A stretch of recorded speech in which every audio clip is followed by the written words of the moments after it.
Dați toți follow-ul lui Marius Mihailescu. Ți-am trimis pe Insta, mulțumesc mult, mult. Nu faci, de ce Marius nu vrei? Vrei să ies? Vrei să... Mamă, să muri, nu mai știu să mai vorbesc. Vrei să scot asta?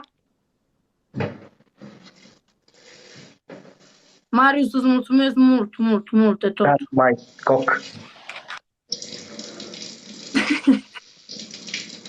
Dar stai puțin. Dar pune și tu telefonul cum am pus și eu. Poți să las că nu văd? Da, lasă-l să te vedem. Lasă-l să te vedem, gen, cum îți faci. Păi nu văd! Așa. Dracu.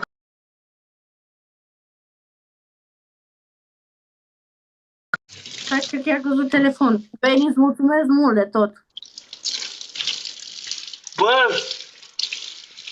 Să moară familia mea și Dar stai așa! Tu trebuie să te bagi în cadă, ascultă-mă. Tu trebuie să pui telefonul de la distanță să vedem și noi cum curge ketchup-ul ăla pe pieptul tău.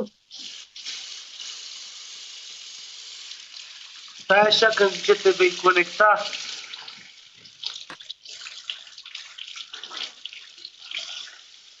Stai un pic. Nici nu știu acum să fac, să mi-ai zic că băiatul ăsta că mi-a zis să nu-i fac. Stai un pic, dracu, că trebuie să mă mult pe aici.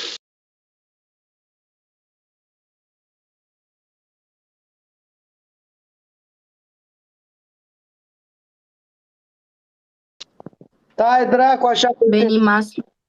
că s-a pus apă pe ăsta.